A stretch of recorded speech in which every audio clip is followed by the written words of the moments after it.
قیامت سے پہلے کچھ عظیم واقعات اور بھی ہوں گے، تو ہم براہ راست یہ کہ قیامت کے واقعات کے اوپر جاتے، برزخی زندگی کے بعد ایک واقعہ ایک اور پیش آئے گا جس میں ہم مرنے کے بعد بھی شریک ہو جائیں گے. آج ہمیں اس کا تذکرہ کرنا ہے. جہان در انتظار عدالت، عدالت در انتظار مہدی.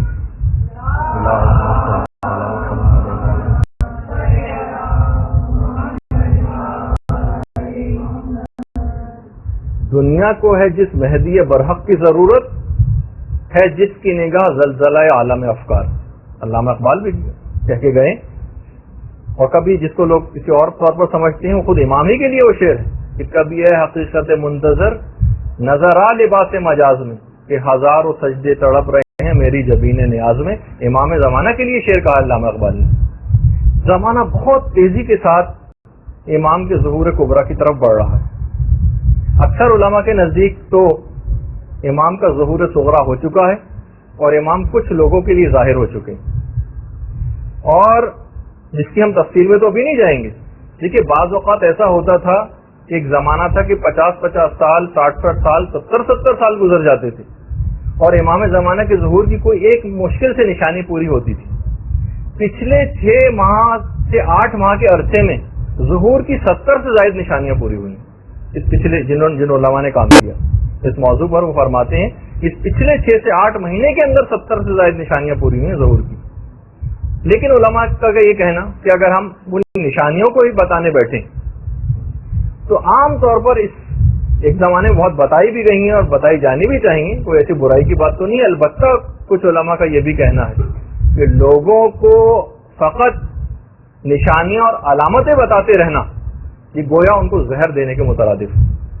لوگ بیٹھتے ہیں کاغذ اور قلم لے کے کہ ابھی تو فلاں نشانیاں پوری ہونے باقی ہیں، لیکن اب تو جو بن رہی ہے شاید ہی سوائے چند ایک حتمی علامات کے تقریباً ساری علامتیں پوری ہو چکی ہیں.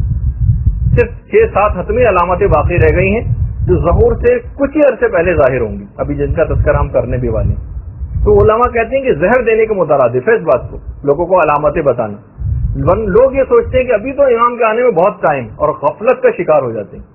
اور جو شخص یہ سمجھ کے بیٹھے کہ نہیں امام کے ظہور کی علامتیں پوری ہو چکی ہیں، امام کبھی بھی ظہور کر سکتے ہیں اور وہ ہر وقت تیار ہو کے اس کو بیٹھنا چاہیے. امام کے ظہور کے سلسلے میں تیاری کیا کریں یہ ہمارا موضوع نہیں، اتنا اہم موضوع ہے، لیکن کیونکہ ہمیں براہ راست اس پہ گفتگو نہیں کرنا بلکہ کچھ حالات کا تذکرہ کرنا ہے جو برزخ زندگی میں ہمارے ساتھ بھی پیش آئیں گے. اور اگر ہمارا انتقال ہو گیا اور امام کا ظہور بعد میں ہوا اور پھر اس کے بعد ایک پورا طویل دورانیہ ہوگا قیامت سے پہلے اور اس کے کچھ واقعات کا تذکرہ کرنا مقصود ہے. البتہ صرف ایک بات کا ہم تذکرہ کریں گے کہ آج کل کے دور میں ہم کیا کریں. امام نے جو شیخ مفید پر خط لکھا تھا اس میں یہ جملہ استعمال کیا تھا کہ اب ہر شخص پر یہ فرض ہے اور واجب ہے کہ تمام ان اعمال کو اختیار کرے. امام دیکھیے ذمہ داری بتا رہے ہیں، ہر شخص پر یہ فرض اور واجب ہے کہ ان تمام اعمال کو اختیار کریں جو ہماری محبت سے ان کو قریب کریں اور تمام ان چیزوں سے اجتناب کریں جو ہماری ناراضگی اور غضب کا سبب بنے. ہمارا ظہور اچانک ہوگا، امام کے جملے، توبہ کا اس وقت کوئی امکان نہ ہوگا اور کوئی ندامت تم کو فائدہ نہ دے گی. تو بہرحال جب مراجع سے پوچھا گیا، آیت اللہ بہجت سے پوچھا گیا، آیت اللہ سیستانی سے پوچھا گیا ریٹن فتاوی کہ ہم ان کی غیبت میں کیا کریں، سب مراجع نے کہا کہ واجبات اور حرام پر سختی کے ساتھ کاربند ہو جائیے، گناہوں کو مکمل طور پر چھوڑیے اور واجبات کے اوپر مکمل طور پر عمل کرنا شروع کر دیں. یہ آج کل کے دور کی سب سے بڑی ذمہ داری ہے. امام کے بارے میں چند ایک باتیں بیان کر کے تھوڑا سا امام کا، کیونکہ اتنا تفصیلی موضوع ہے اور ایک میں ہم کیسے اس کو مکمل کریں گے، صرف چند ایک مختصر طور پر امام کی بات بیان کرتے ہوئے اور پھر ان واقعات کی طرف آ جاؤں گا جو برزخی زندگی میں پیش آئیں گے ہمارے مرنے کے بعد. اور پھر ایک سیریز ہوگی واقعات کی جو قیامت تک چلے گی، ان کا بھی ایک تذکرہ ہوگا.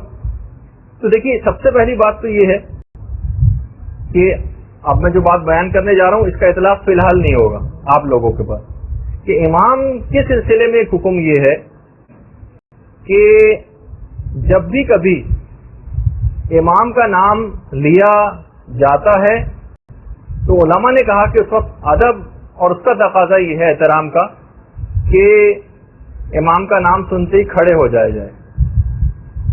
اچھا اس چیز کا رواج خود ائمہ معصومین نے خود اس چیز کو رواج دیا تھا. 8ویں امام کے سامنے جب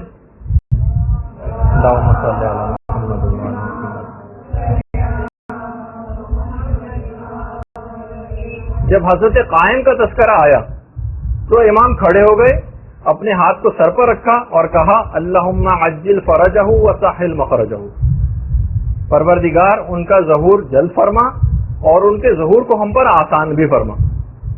آیت اللہ طالقانی نے ایک جملہ کہا ہے, فرماتے ہیں کہ یہ جو امام کا نام سن کر کھڑے ہو جانے کا جو حکم ہے یہ فقط احترام کے لیے نہیں ہے, فقط احترام کے لیے نہیں, کیونکہ اس احترام میں تو تمام معصومین برابر کے شریک ہیں. اس میں تو پیغمبر اسلام بدرجہ اولا جو امام زمانہ سے بھی یقیناً افضل ہے وہ شریک ہے, تو ان کا نام سن کر لیکن یہ حکم نہیں, تو امام زمانہ کا نام سن کے کیوں کھڑا ہوا جائے. فرمایا کہ اس کے معنی یہ ہیں کہ گویا کھڑا ہونے والا شخص یہ اعلان کرتا ہے کہ امام آپ کے قیام میں میں ہر ممکن مدد کے لیے آمادہ ہوں, اور میں گویا یہ اعلان کر رہا ہوں کہ میں آپ کی نصرت کے لیے ہر ممکن طور پر تیار ہوں, اور خالی زبانی طور پر ہی نہیں, میں عملی طور پر بھی تمام اقدامات کرنے کو تیار ہوں. پہ کھڑا ہو کے گویا وہ یہ اعلان کرتا. تو خالی یہ ہم زبانی خلابے ہم کو نہیں ملانے چاہیے امام زمانہ کی ظہور کے لیے, اور صرف زیارتیں پڑھ رہے ہیں اور امام ہم آپ کے لیے بے چین ہیں اور آنکھیں آپ کو تلاش کر رہی ہیں, لیکن کرا کچھ بھی نہیں رہے امام کے لیے, امام کے مشن کے لیے کوئی کام ہی نہیں ہو رہا, ان کے آگے بڑھ کر کچھ ان کی ظہور کی راہ کو ہموار نہیں کیا جا رہا. امام کو کتنے ایسے لوگوں کی ضرورت ہوگی عالمی حکومت کے قیام کے لیے جو علم رکھنے والے ہوں گے, صاحب معرفت ہوں گے, اور فاسق فاجر و بدکار تو نعوذ باللہ نہیں ہوں گے کہ امام ان کو مختلف عہدوں پر فائز کریں گے. ایسے افراد کی امام کو ضرورت ہوگی جو علم بھی رکھتے ہوں اور عادل بھی ہوں, گناہوں سے بھی بچتے ہوں. ایسے افراد کی تعداد میں اضافہ کر کے امام کو گویا مہیا کرنے والی بات ہے. یہ اسی وقت ممکن ہوگا کیونکہ علم اگر تقویٰ کوئی انسان حاصل کرنے کی کوشش کرے اور علم اس کے پاس نہ ہو تو وہ گمراہی کی طرف بہت آسانی کے ساتھ جا سکتا ہے. علم کو پھیلانا معاشرے کے اندر ایک بہت بڑی ضرورت ہے جو امام زمانہ کے ظہور کے اندر مددگار ثابت ہوگی. اچھا پھر اس کے بعد کہ کیا امام کا نام لیا جا سکتا ہے.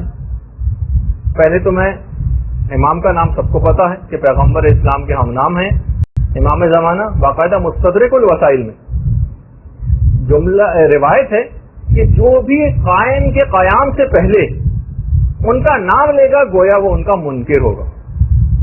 یعنی امام کا نام لینا ان کی قیام سے پہلے وہ ان کا منکر شمار ہوگا. آیت اللہ سیستانی نے بھی احتیاط مستحب کے خلاف قرار دیا ہے امام زمانہ کا نام لینے کو. لیکن بہرحال جب ہمارے امام علی نقی علیہ الصلوۃ والسلام سے بھی یہ بات پوچھی گئی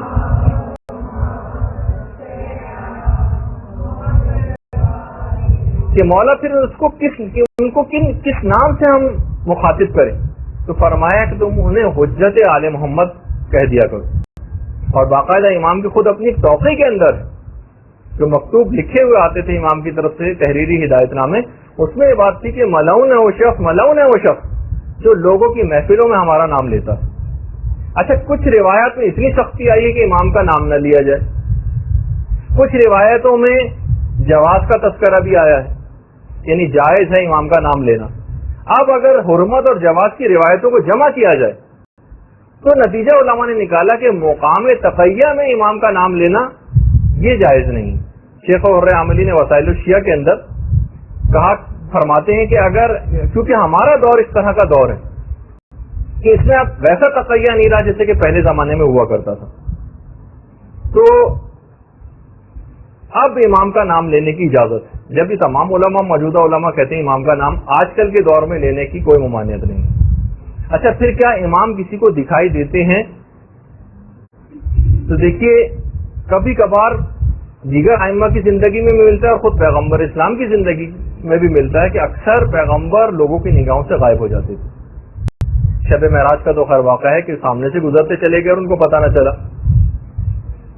ظہور جو امام کا جب غیبت صغرا کا دور تھا اس وقت کچھ لوگوں کو امام کا مقام معلوم تھا کہ امام کہاں ہے, لیکن وہ امام کے جسم کو نہیں دیکھ پاتے تھے. کچھ روایتوں میں ہے کہ نہ مکان کا پتہ تھا اور نہ ان کے جسم کو کوئی دیکھ پاتا تھا. اور یہ جب دماغ میں تصور ہے کہ جو نوابین اربعہ تھے، جو 4 امام کے جو نائبین گزرے ہیں، ان کو امام کی جگہ کا تو پتا تھا کہ امام کی رہائش گاہ کہاں ہے، لیکن وہ بھی امام کو دیکھ نہیں پاتے تھے.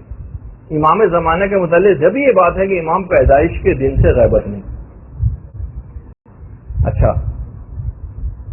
بعض اوقات دیکھیے یہ بھی ہوتا ہے، اور یہ جیسے کہ آج کل ہے بھی، کہ غیبت کبریٰ میں امام کا جسم بھی غائب ہے، نہ ان کی جگہ کا کسی کو پتا ہے، نہ امام کو کوئی دیکھ پاتا ہے. البتہ کبھی کبھار امام خود کچھ لوگوں، مخصوص لوگوں کو اپنا دیدار کرا دیتے ہیں، البتہ وہ پھر بھی ان کو پہچان نہیں پاتے. وہ چھٹے امام یہ جملہ ارشاد فرماتے ہیں کہ قائم کی جو غیبت ہوگی نا، وہ حضرت یوسف کی غیبت کی طرح سے ہوگی. یعنی دوسرے الفاظ میں اصحاب کہف کی غیبت کی طرح سے نہیں ہے کہ اصحاب کہف تو بس غائب ہو گئے، غار میں چلے گئے، بیرون دنیا سے ان کا کوئی رابطہ ہی نہیں. کہا کہ حضرت یوسف کی غیبت کی طرح سے حضرت قائم کی غیبت ہے کہ اتنے عرصہ سالوں ساتھ رہنے کے باوجود بھی حضرت یوسف کے بھائی جب حضرت یوسف سے ملے تھے تو ان کو پہچان نہ پائے، اگرچہ حضرت یوسف سامنے ہی موجود تھے. کچھ پتہ نہیں کہ امام زمانہ لوگوں سے ملتے ہوں، ان کے ساتھ رہتے ہوں، لیکن ان کو پتہ ہی نہیں چل پاتا کہ یہ ہے امام زمانہ. اچھا، اسی طریقے سے البتہ بہت سے آج کل گمراہ لوگ اس بات کا دعویٰ کرنے لگے ہیں، اور یہ دعویٰ کرنے والے بہت بڑھتے چلے جا رہے ہیں. اتنے ایسے افراد سے تو میں ذاتی طور پہ ملا ہوں جو اس بات کا دعویٰ کر رہے ہیں کہ ہماری امام زمانہ سے ملاقات ہوتی ہے، ہمیں دکھائی دیتے ہیں، ہم سے ملتے ہیں، وغیرہ وغیرہ. اچھا، امام رہتے کہاں ہیں؟ میں چند ایک صرف باتوں کا تذکرہ کر کے پھر اس کے اوپر آ جاؤں گا اپنے موضوع پر. دیکھیے، غیبت کبریٰ میں امام کے رہنے کی کوئی خاص مخصوص جگہ نہیں. امام کسی بھی شہر میں یا علاقے میں مستقل رہائش اختیار نہیں کرتے، اور امام نسبتاً غیر معروف رہ کر زندگی کو بسر کرتے. البتہ چند جگہ تو مسلم ہے کہ جہاں پر امام زمانہ پہنچے ہیں، پہنچتے ہیں، جاتے ہیں. مکے میں، مدینے میں، نجف میں، کوفہ میں، کربلا میں، سامرہ میں، کاظمین میں، مشہد میں، میں، بغداد میں. یہ تو امام زمانہ لازمی طور پر ان جگہوں پر تو جاتے رہے ہیں، اور انشاءاللہ جاتے رہتے ہیں، جاتے رہیں گے. البتہ کچھ امام کی ذرا مخصوص نشست گاہیں بھی ہیں. مسجد جمکران ہے، مسجد کوفہ ہے، نجف کا جو وادی السلام ہے اس میں جو مقام صاحب الامر ہے وہ امام کی مخصوص نشست گاہوں میں سے ہے. اس طرح ہلہ میں مقام صاحب الامر ہے، وہ ہے. اچھا، ایک چیز اور اس میں بتا دی جائے، لوگوں کے دماغ میں ایک سوال ابھرتا ہے کہ آخر امام جو زندگی بسر کرتے ہیں تو امام کی جو ضروریات ہیں یہ کہاں سے، اور امام کے جو اخراجات ہوتے ہیں وہ کہاں سے پورے ہوتے ہیں؟ کیا امام ایک عام انسان کی طرح سے اپنی ضروریات کو پورا کرتے ہیں، دنیاوی ذرائع اختیار کرتے ہیں، یا خدا کی طرف سے الگ سے معجزانہ طور پر کوئی سہولت ان کو حاصل؟ تو علماء نے کہا کہ ممکن ہے کہ دونوں طرح سے ہو. امام بالکل ایک عام طور پر ہی دنیا میں زندگی بسر کرتے ہوں، اور یہ بھی ممکن ہے کہ حضرت مریم کی طرح سے غیب سے ان کو بھی اس طرح سے رزق ملتا ہو، تو کیا تعجب کی بات. البتہ امام کی رہائش گاہ کے متعلق جزیرہ خضرا والی روایت جو ہے، جس کو لوگ آج کل برمودا ٹرائنگل کو قرار دیتے ہیں، وہ بالکل ایک افسانہ اور من گھڑت چیز ہے. تمام علماء نے لکھا کہ یہ بالکل افسانہ ہے، اور جزیرہ خضرا والی جو روایت ہے وہ سند اور متن کے لحاظ سے بالکل ہی قابل اعتنا نہیں. اچھا، پھر ایک سوال ہے کہ کیا امام کے بیوی اور بچے ہیں؟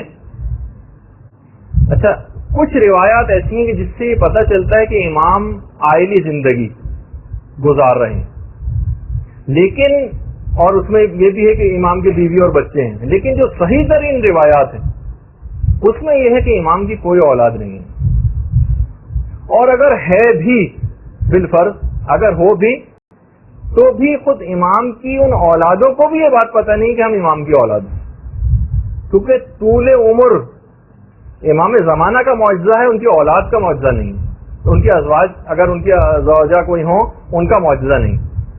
تو بہرحال کچھ علماء کا یہ بھی کہنا ہے، کہا کہ زیادہ تر جو صحیح ترین روایت ہے کہ امام کے ہاں کوئی اولاد نہیں.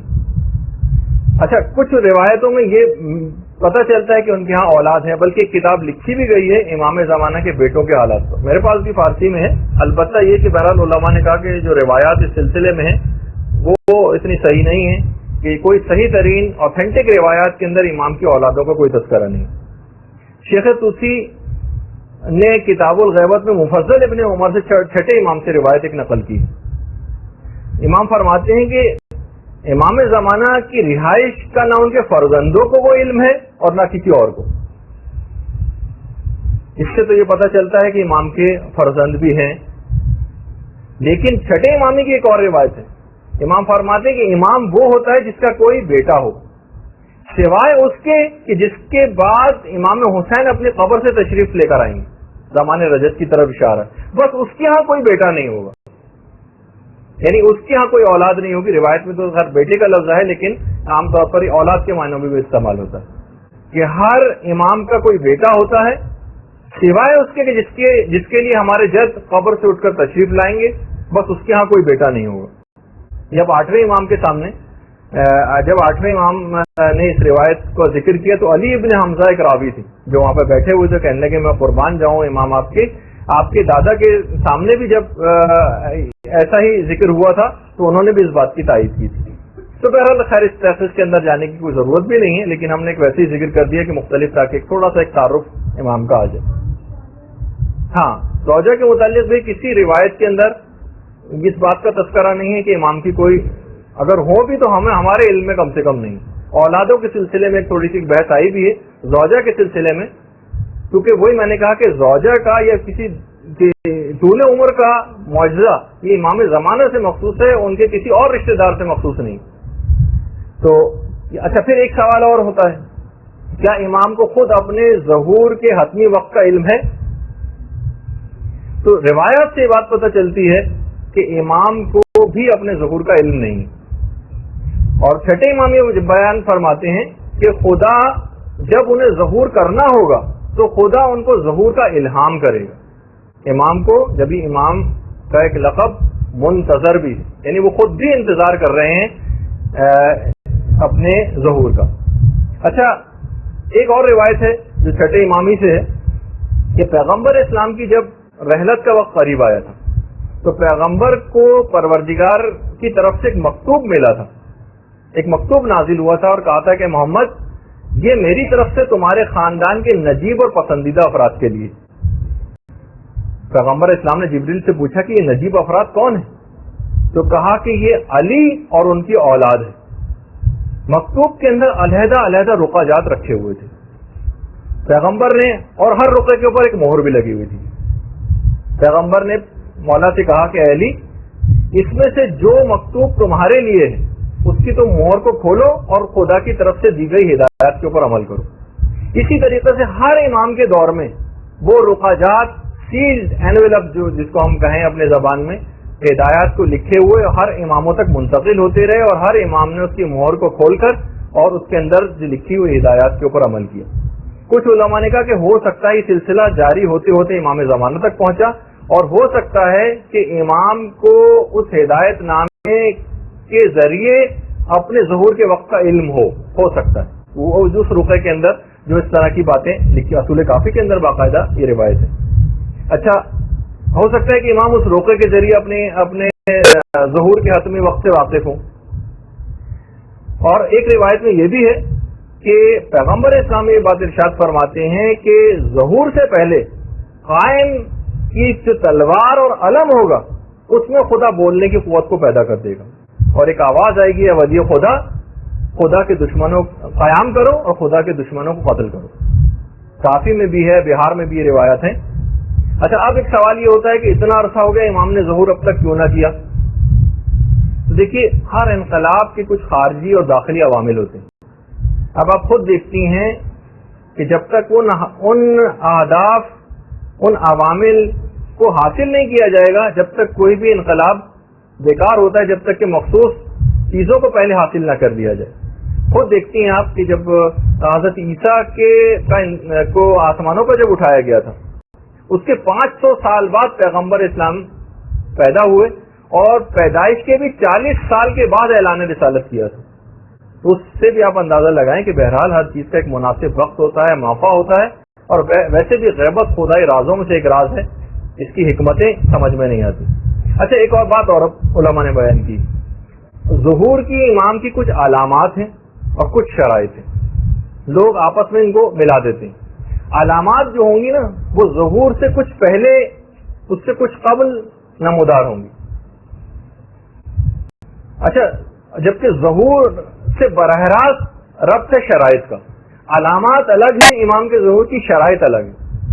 علامات ضروری نہیں کہ بیک وقت ظاہر ہوں، سالہ سال سے پوری ہوتی چلی جا رہی ہیں علامات، اور کچھ آخری وقت سے مخصوص ہیں۔ ہو سکتا ہے کہ ایک ہی وقت میں بہت ساری علامات، جیسے کہ پچھلے 6 مہینے میں 70 سے زیادہ علامات پوری ہوتی ہیں، کا تذکرہ آگے چل کے شاید آئے بھی۔ تو اور اسی طریقے سے جو علامات ہوں گی وہ پہلے نمودار ہوں گی اور جلد ختم ہو جائیں گی، جبکہ شرائط ظہور سے کچھ عرصے پہلے ہوں گی اور یہ پھر مستقل رہیں گی۔ اچھا، باقاعدہ ایک پاکستانی زائر چند سال پہلے مشہد میں ان کی خود امام زمانہ سے ملاقات ہوئی تھی، ایک پاکستانی زائر کی۔ امام سے ایک سوال پوچھا تھا انہوں نے، مولا یہ بتائیے کہ ہم تو آپ کو بہت زیادہ یاد کرتے ہیں، کیا آپ بھی ہمیں یاد کرتے ہیں؟ امام نے جملہ کہا، اسی بے عادت، ظاہر کی سمجھ میں نہیں آیا، اور علماء کے پاس گیا وہ ظاہر، اور ان کے سامنے جملہ رکھا تو علماء نے پھر اس کا صحیح طور پر ترجمہ کر کے بتایا کہ اس کے معنی یہ ہیں۔ امام فرماتے ہیں کہ ہم کو وصیت کی گئی ہے بے عادت کہ تم میں سے ایک ایک کو یاد رکھے، انڈیویجول 1 by 1 کو ہم یاد رکھتے ہیں، ہمیں باقاعدہ وصیت ہے اس بات کی۔ تو بہرحال یہ امام کی اتنی حد تک آ گئی، یعنی امام اتنے زیادہ کنسرن ہے کہ 1 by 1 جتنی خواتین یہاں پہ بیٹھی ہوئی ہیں، امام ان سے مکمل طور پر ان کے حالات سے واقفیت رکھتے ہیں، ان کو یاد کرتے ہیں۔ اچھا، امام سے پہلے چند چیزوں کے متعلق اور بیان کر دیا جائے، پھر ہم فوراً بعد اس کے اوپر آ جائیں گے اپنے موضوع پر۔ سب سے پہلے تو ایک سفیانی کا خروج ہوگا۔ کچھ علماء نے کہا کہ اصل میں سفیانی ایک کردار کا نام ہے، یہ کسی کوئی فرد واحد پر منحصر نہیں۔ خود چوتھے امام کی ایک اصل میں ایک حدیث ہے جو اس سلسلے میں دلیل کے طور پر بھی پیش کی جاتی ہے کہ سفیانی کا جو خروج ہوگا نا وہ بالکل حتمی ہوگا، اتنا اور بتا دوں۔ اور امام نے فرمایا کہ ہر قیام کرنے والے کے مقابلے میں ایک سفیانی ہوتا ہے۔ اس لحاظ سے تو یہ کسی کیریکٹر کا ایک نام ہوا۔ بہار کے اندر بھی روایت ہے چوتھے امام کی کہ ہر حق کے لیے قیام جو کرتا ہے اس کے لیے ایک سفیانی ہر زمانے میں۔ اچھا، خروج کے 9 ماہ کے بعد، یعنی سفیانی کا جب بھی خروج ہوگا اس کے 9 ماہ کے بعد اس کو وادی بیدا میں اس کے لشکر کو غرق کر دیا جائے گا۔ وادی بیدا مدینے کے قریب ہی ایک مقام ہے، اور جب حج کلاسز ہو رہی تھی تو میں نے وادی بیدا کی فوٹوگراف بھی دکھائی تھی، اور اس وقت بھی یہ بتایا تھا اور ارادہ ہمارا یہ بھی ہے آپ میں سے اکثر کی طرف سے، بہرحال ایک ہے کہ پہلے جو گروپ تھا جس کی حج کلاسز لی تھیں وہ ذرا ایک مختصر گروپ بھی تھا، لیکن اب کافی زیادہ تعداد مختلف گروپس کی ہو گئی، اور ان کی طرف سے بھی ہے کہ حج کلاسز دوبارہ لیجیے۔ اب ہمارے پاس سہولیات بھی کچھ پروردگار کے فضل و کرم سے زیادہ ہو گئی، پروجیکٹر بھی آ گیا ہے، تو انشاءاللہ ہم کوشش کریں گے، اور کچھ مسائل بھی حج کے تبدیل ہو گئے ہیں پچھلے سالوں کی نسبت، تو دوبارہ حج کلاسز شروع کرنے کے کچھ شرائط کے ساتھ اس کو شروع کیا جائے گا دوبارہ، وہ آپ کے سامنے انشاءاللہ پیش کریں گے۔ تو اس میں نے جب کلاسز ہو رہی تھی تو وادی بیدا جہاں پر سفیانی کے لشکر کو غرق کیا جائے گا اس جگہ کی فوٹوگراف بھی دکھائی تھی۔ اچھا، کچھ تو اچھا یہ جو ہے نا، یہ امام وادی بیدا کا زمین میں دھنس جانا اور سفیانی کے لشکر کا یہ حتمی علامات میں سے ایک ہے امام کے ظہور۔ اچھا، اسی طریقے سے نفس زکیہ ہے، نفس زکیہ کی شہادت، یہ کوئی مخلص مومن ہوں گے جو نفس زکیہ کے نام سے جن کو کہا ہے کہ جو دین خدا کے جتنے انحرافات ہیں، یعنی دین جن انحرافوں کا شکار ہو چکا ہے اس کے لیے وہ خروج کریں گے اور اس کے بعد قتل کر دیے جائیں گے۔ اور یہ اتنی کوئی پرومیننٹ شخصیت ہوں گے، علماء نے کہا کہ روایت میں جملہ ملتا ہے کہ مومنین ان کی شہادت سے بہت رنج محسوس کریں گے۔ اس کا مطلب ہے کوئی غیر معروف ایسے آدمی نہیں ہوں گے، کوئی بہت معروف ہوں گے اور ان کی شہادت واقع ہوگی۔ اسی طریقے سے سید حسنی، سید حسنی کی آمد بھی امام کے قیام سے پہلے، اور اس کے پھر فوراً بعد امام کا ظہور ہوگا، اور سید حسنی امام کو پہچان لیں گے، ان تک پہنچ جائیں گے، اور اس کے بعد لوگوں کو یقین دلانے کے لیے امام سے کچھ دلائل طلب کریں گے جن کا بھی آگے چل کر تذکرہ بھی ہونے والا، اور پھر امام ان کو قائل کریں گے سید حسنی کو۔ اسی طریقے سے دجال کا دیکھیں میں کتنی تیزی سے گزر رہا ہوں، لیکن ان کے اندر بھی بڑی تفصیل ہے، لیکن ہمیں وہ بیان کرنا مقصود نہیں ہے، وہ آپ کتابوں میں پڑھ سکتی ہیں۔ دجال، ویسے تو دجال لغوی اعتبار سے بہت بڑے جھوٹے کو کہا جاتا ہے، فریبی، انگلش یا فرانسیسی میں سے اینٹی کرائسٹ یا دشمن مسیح کے نام سے یاد کیا گیا۔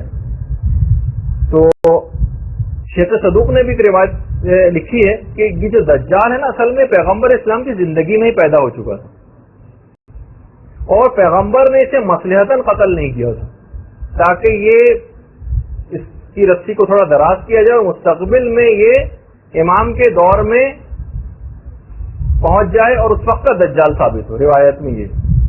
اچھا، یہ ظہور کے ٹھیک 18 دن کے بعد، یہ امام کے ظہور کے ٹھیک 18 دن بعد خروج کرے گا۔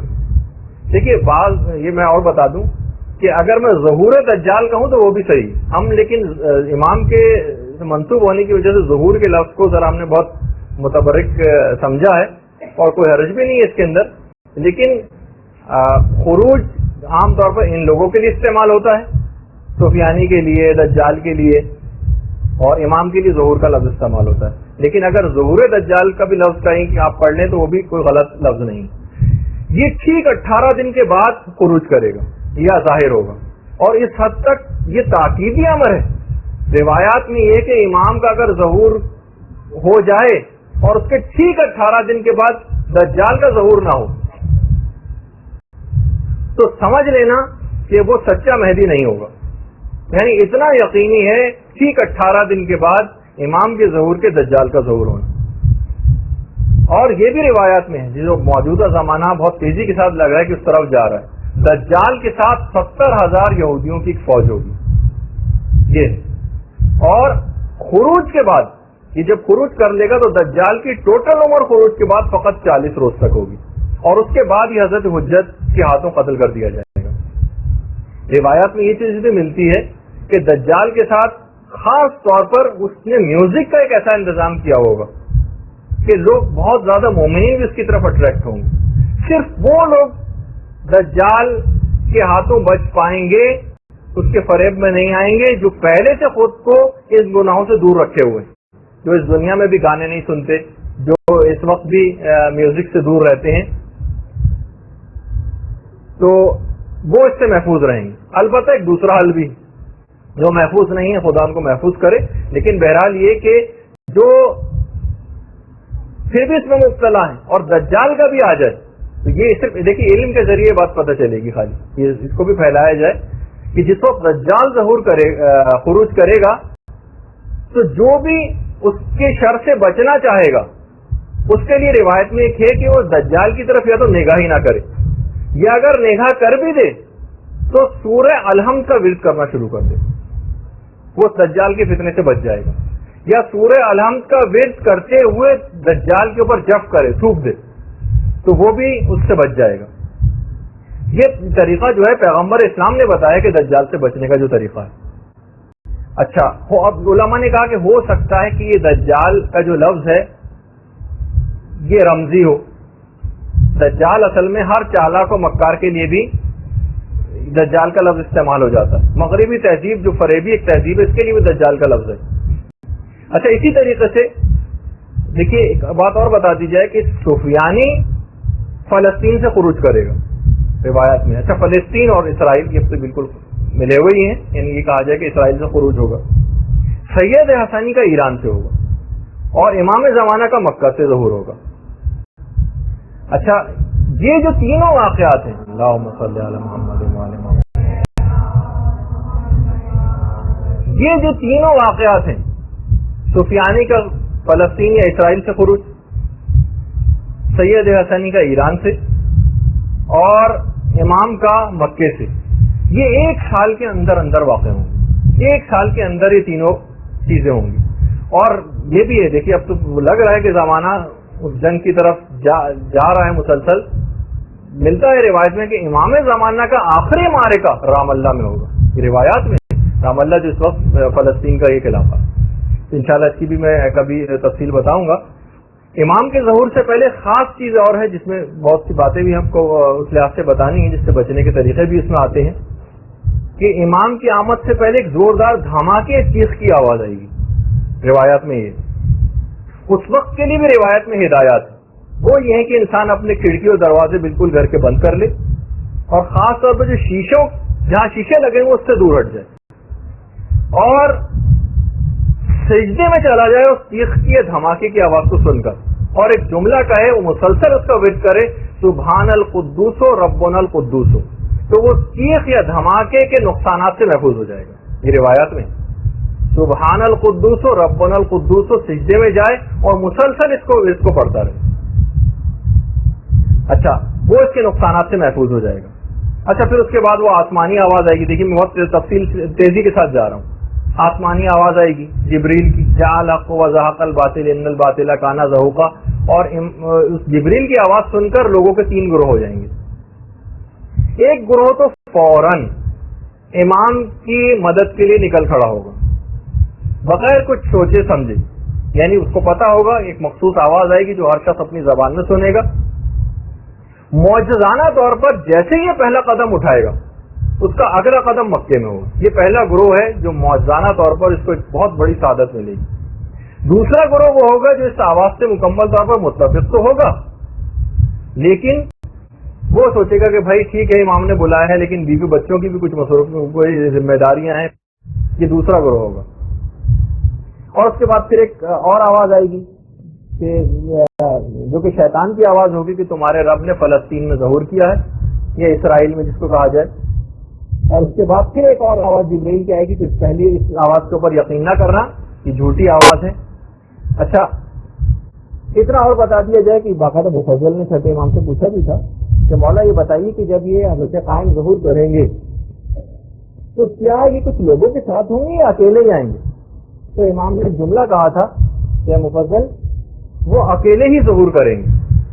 وہ ظہور سے ایک رات پہلے مکے میں آ جائیں گے اور مکے میں وہ رات تنہا گزاریں گے، اور اس کے بعد پھر اگلے دن ان کا ظہور ہوگا. جب امام آئیں گے تو جو سب سے پہلا جملہ استعمال کریں گے، سب سے پہلا جملہ کعبے کی پشت سے پیٹھ لگا کر بیٹھ جائیں گے اور سورہ ہود کی 86ویں آیت پڑھیں گے، بقیت اللہ خیر لکم ان کنتم مؤمنین. اگر تم مومن ہو تو بقیت اللہ تمہارے لیے سب سے بہتر ہے. اس کے بعد امام کی بیعت شروع ہوگی، جو تفصیلات ہیں. اس کے بعد جو بھی کوئی امام کو سلام کرے گا وہ السلام علیکہ یا بقیت اللہ کہہ کے سلام کیا کرے گا. امام اس کے بعد پھر جملے ہیں امام کے، امام کہنا شروع کریں گے، خطبہ دیں گے کہ جو کوئی آدم و شیش کو دیکھنے کا خواہش مند ہو وہ دیکھ لے کہ میں ہی آدم و شیش ہوں. جو نوح اور سام کو دیکھنے کا خواہش مند ہو وہ دیکھ لے کہ میں ہی نوح اور سام ہوں. جو ابراہیم و اسماعیل کو دیکھنے کا خواہش مند ہو وہ دیکھ لے کہ میں ہی ابراہیم و اسماعیل ہوں. جو موسیٰ اور یوشع کو دیکھنے کا خواہش مند ہو وہ دیکھ لے کہ میں ہی موسیٰ اور یوشع ہوں. جو محمد مصطفیٰ اور علی مرتضیٰ کو دیکھنا چاہے وہ دیکھ لے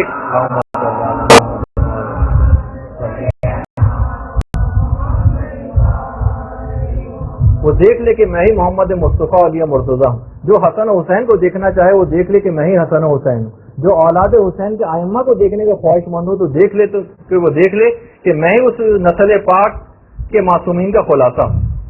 اور اس کے بعد پھر امام کہیں گے کہ میری گفتگو کو توجہ کے ساتھ سنو، میں تم کو ایسی چیزوں کی خبر دوں گا جس سے پہلے تم نے کبھی نہیں سنی ہوگی. اس کے بعد امام آسمانی کتابوں کی تلاوت کرنا شروع کریں گے. آدم و شیش کے صحیفوں کی تلاوت کریں گے، نوح و ابراہیم کے صحیفوں کی تلاوت کریں گے. اس کے بعد امام چاروں کتابیں توریت، زبور و انجیل و قرآن کی تلاوت کریں گے. سب سے پہلے جو بیعت امام کی کریں گے وہ حضرت جبرائیل ہوں گے. جیسے ہی امام کا ظہور ہوگا، ہم اگر اس وقت انتقال کر چکے ہوئے اور ہمارے انتقال کے بعد ظہور ہوا، یہ جو مومنین انتقال کر چکے ہیں، خدا ظہور کے وقت ان مومنین کی قبور میں ایک سکون کو داخل کر دے گا، ایک سکون کو داخل کرے گا. ایک ایسی مسرت و شادمانی ہماری قبور کے اندر آ جائے گی اور تمام عذابات برطرف ہو جائیں گے. قبور میں مومنین ایک دوسرے کی ملاقاتوں کو جائیں گے اور ایک دوسرے کو ظہور حجت کے حضرت حجت کے ظہور کی مبارکبادیں دیں گے. اس کے بعد یہاں تو یہ ہو رہا ہوگا قبروں میں، ادھر سید حسنی امام کے پاس پہنچ جائیں گے اور کہیں گے کہ اگر آپ امام مہدی ہیں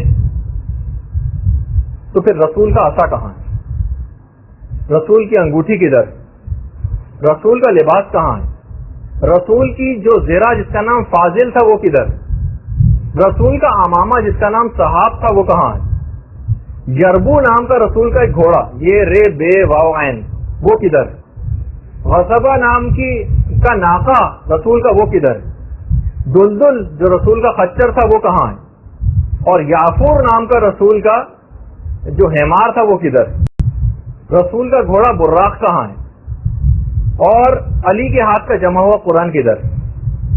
امام سارے ثبوت سید حسنی کے سامنے پیش کر دیں گے۔ اچھا،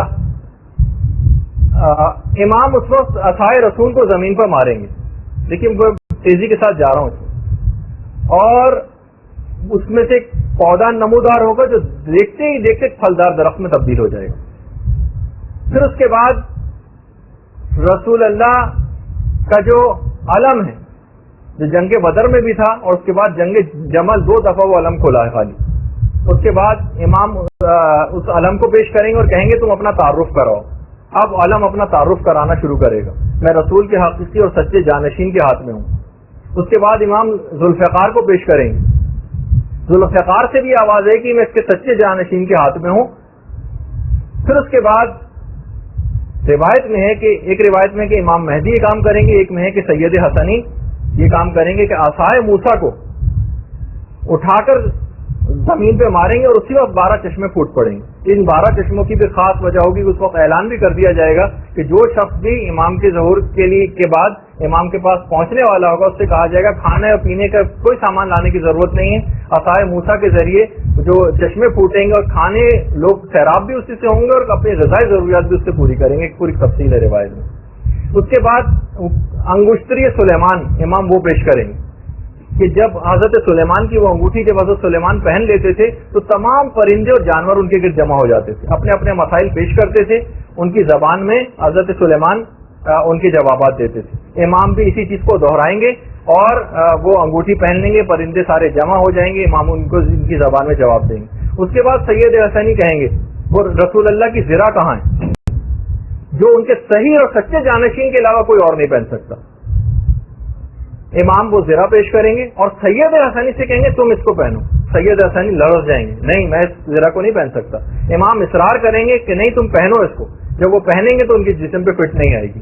امام سید حسنی کی فوج کے سامنے اس وقت اس چیلنج کے طور پر اس زرہ کو پیش کریں گے، سب پہن کے فوجی پہن کے اس کو دیکھیں گے، نہیں کسی کے جسم کے اوپر وہ زرہ فٹ نہیں آئے گی، یہاں تک کہ امام پھر اس زرہ کو خود پہنیں گے اور ان کے جسم پر مکمل طور پر وہ زرہ فٹ ہو جائے گی۔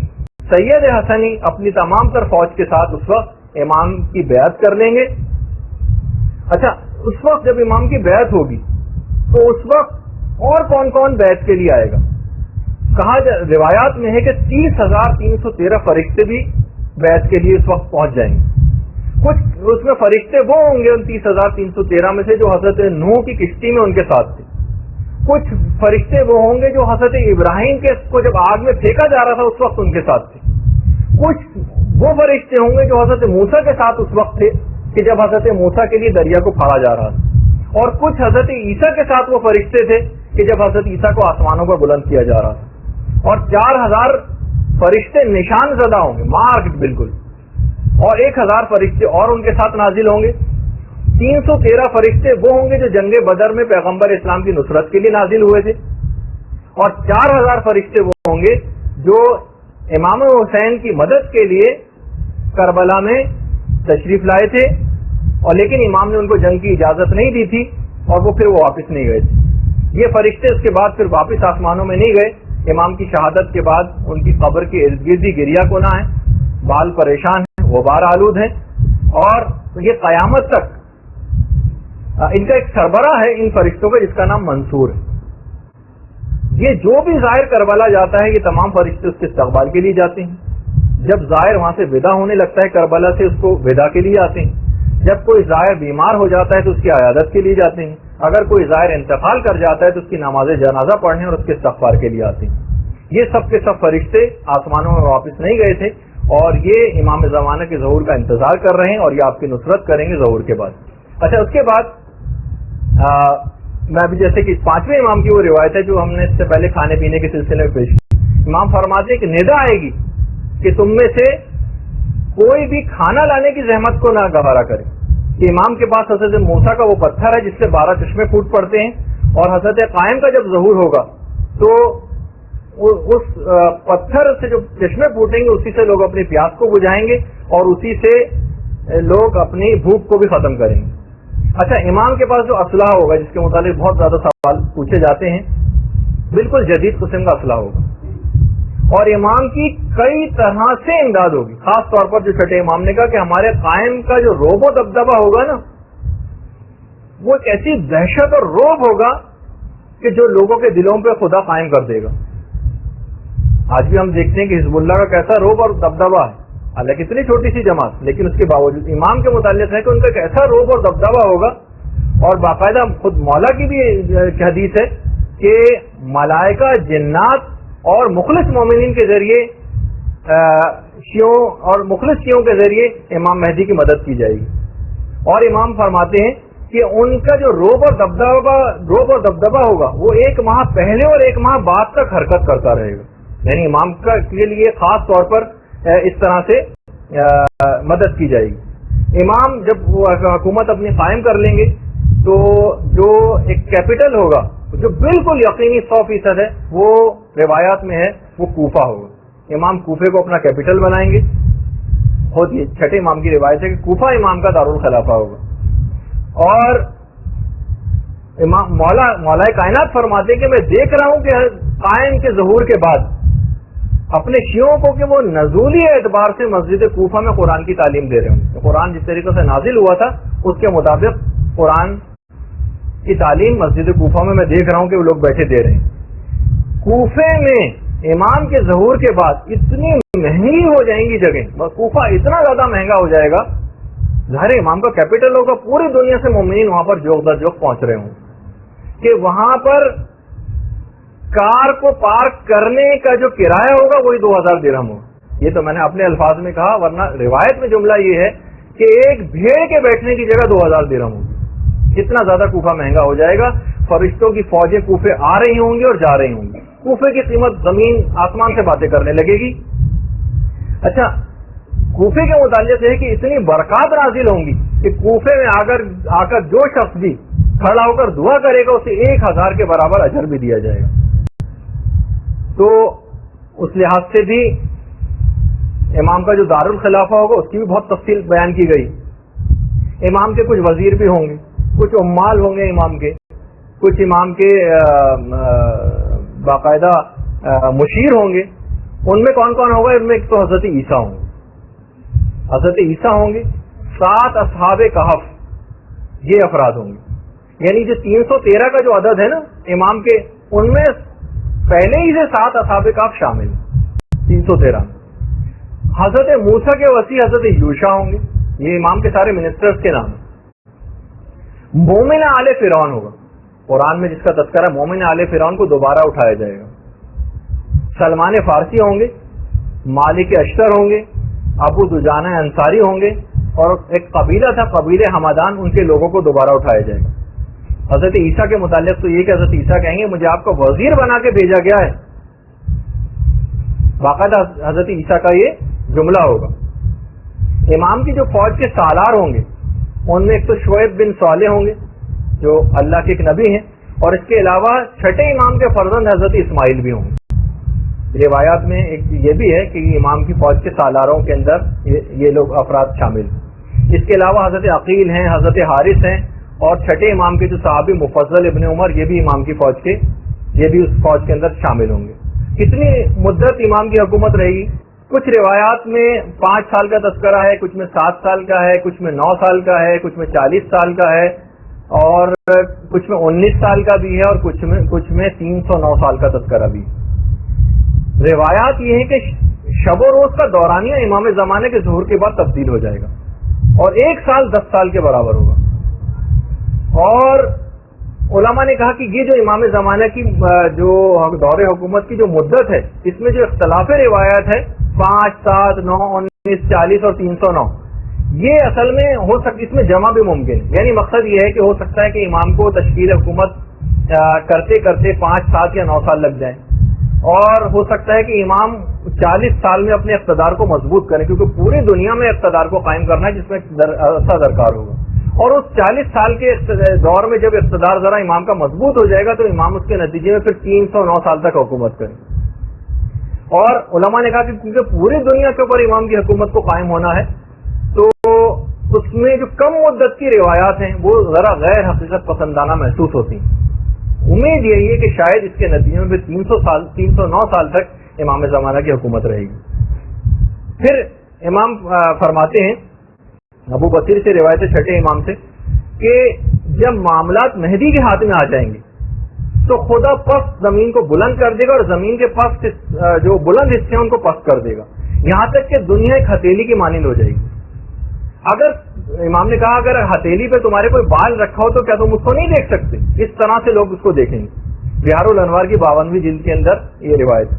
اور آج بھی باقاعدہ ویب سائٹ ہے گوگل ارتھ کے نام سے، آپ چاہیں تو اس حد تک سیٹلائٹ کے ذریعے جو کیمرے لگے ہوئے ہیں وہ اتنے سینسیٹیو ہے کہ آپ اپنے گھر تک کو لوکیٹ کر سکتی ہیں. تھوڑی سی ویب سائٹ کو ان کی فیس پے کر دیجئے، اس حد تک لوکیٹ کر سکتے ہیں وہ کسی کو بھی، جو عام لوگوں کی دسترس میں کہ کسی بھی چیز جگہ کو دیکھ لینا. یعنی جب عام لوگوں کی دسترس میں اتنی چیزیں تو امام زمانہ کے دور میں کتنی زیادہ چیز ہوگی. آج لوگ اسی پر حیران ہیں کہ اسرائیل اتنی زیادہ سوفسٹیکیٹڈ جس کے پاس سب آلات ہیں، وہ تو ان کو یہی حیرانگی ہوتی ہے کہ وہ اس جگہ کو مارک کرتے ہیں، وہاں پہ بمباری کرتے ہیں، پھر کیسے اسی جگہ سے راکٹ کیسے فائر ہوتا ہے سمجھ میں نہیں آتا. تو بہرحال تو امام فرماتے ہیں تو اس طرح سے زوم کر کے چیزوں کو دیکھا جا سکے گا. جیسے کہ روایات میں بھی امام نے کہا کہ دنیا ایک ہتھیلی کی مانند ہو جائے گی، زمین پہ ایک کنارے پہ رہنے والا شخص دوسرے کنارے کو دیکھ سکے گا. اس کے معنی وہی ہیں کہ کوئی ایسی چیزیں اور آلات ہو جائیں گے جو کہ آج ہم کو اس کے مظاہر نظر بھی آ رہے ہیں. آج جتنا مجھے بیان کرنا تھا اس میں سے میں تقریباً فقط 40% بیان کر سکا. السلام علیکم ورحمۃ اللہ وبرکاتہ.